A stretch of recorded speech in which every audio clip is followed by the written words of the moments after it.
Have you ever promised yourself, this is the last time, only to end up doing the exact same thing a few days later? This is the week you finally stop endlessly scrolling, the month you actually stick to your diet, the year you quit that one habit you've come to despise. You start off with a ton of motivation and a crystal clear vision of your future self. For a few days, maybe even a few weeks, you feel like you're on top of the world. And then, it happens. A stressful day at work, a moment of sheer boredom, a single, I'll just do it this one time. Before you know it, you're right back where you started, stuck in the same loop, asking yourself, why does this keep happening? What if I told you the answer isn't about a lack of willpower? What if it's about a hidden program in your brain? It's a biological script designed to keep you safe by keeping things familiar. This program runs on autopilot, and until you understand how it works, you'll feel like you're fighting a battle you can't win. In this video, we're not just going to talk about breaking bad habits. We're going to look at the science of why you keep going back to them. And I'll give you a practical, science-backed guide to help you finally rewrite that program and take back control. To understand why you get stuck, you first need to know that your brain is built for efficiency. Its job is complex, but one of its core principles is to get things done using the least amount of energy possible. And making conscious, deliberate decisions takes up a massive amount of energy. This is where habits come in. When you repeat an action over and over, your brain automates it to save resources. Scientists call the framework for this process the habit loop. It has 3 parts. First, there's the cue, the trigger. This could be a time of day, a place, an emotion, or even the people you're with. Second is the routine, which is the habit itself, the scrolling, the snacking, the smoking. And third is the reward, that feeling of relief or satisfaction your brain gets from the action. Once this loop is established, the job gets outsourced from your deliberate, decision-making prefrontal cortex to a deeper, more automatic part of the brain called the basal ganglia. The basal ganglia are a key part of the brain's circuitry for creating and running automatic behaviors. Once a habit is handed over, it can run with much less conscious permission. It's not quite a reflex, but it's a powerful, automatic default. The issue is, your brain doesn't label habits as good or bad. It just knows what's efficient and what has been associated with a reward. This whole system is supercharged by the neurotransmitter dopamine. Now, dopamine is often called the pleasure chemical, but it's more accurate to think of it as the molecule of motivation and anticipation.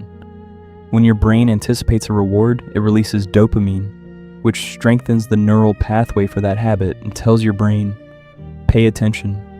Remember this and do it again. That's what makes a bad habit feel so compelling, even when you know it's not good for you long term. So if it's just a loop, why can't you just use willpower to smash it? Why do you keep snapping back? Well, the forces pulling you back are powerful, biological, and often invisible. First, let's be real about willpower. Trying to use pure willpower to break a deeply ingrained habit is like trying to hold a beach ball underwater. You might be able to do it for a while, but it takes a huge amount of mental energy. The moment your focus slips because you're tired, stressed, or distracted, the ball shoots right back to the surface. Your brain's automated habit system is far more energy efficient than your conscious self-control. When your resources are low, your brain will always default to the path of least resistance, the old habit. Second, your brain is wired to prefer familiar, predictable outcomes, even if they're uncomfortable, over uncertain change. Your old habit, as much as you hate it, is a known quantity. Your brain knows the cue, the routine, and exactly what reward to expect. It feels predictable and safe. A new, healthy habit is an unknown. It's uncertain and requires effort, creating a kind of mental conflict that your brain wants to resolve. To ease that tension, it often pushes you back toward the familiar, comfortable path. Finally, there's a sneaky cognitive bias that trips up almost everyone. Restraint bias. This is our tendency to overestimate our ability to resist temptation.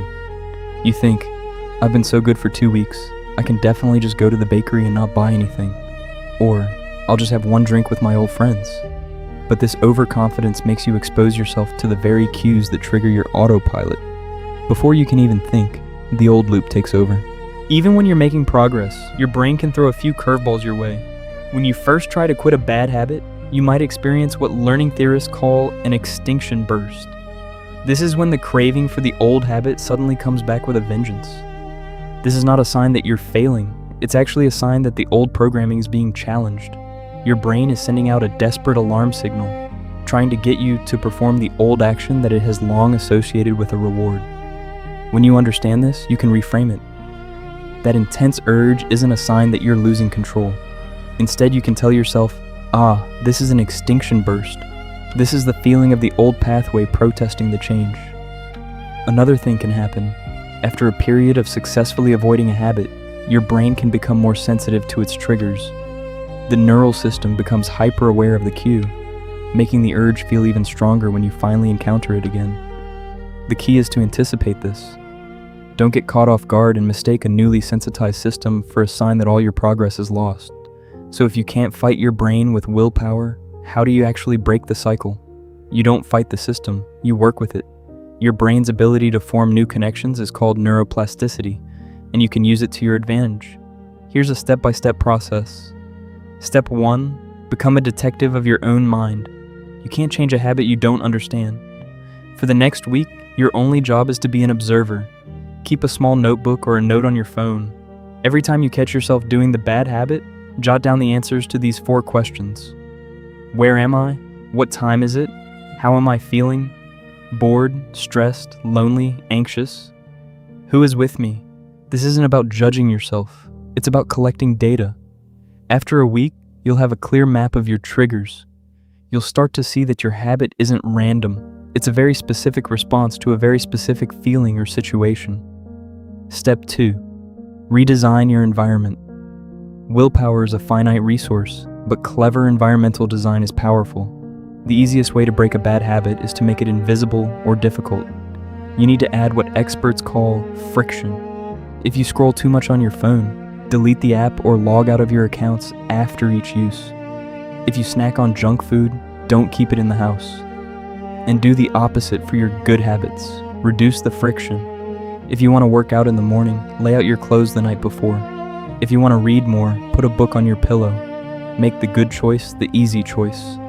Step 3, replace, don't erase. Your brain doesn't like a void. You often can't just eliminate a bad habit.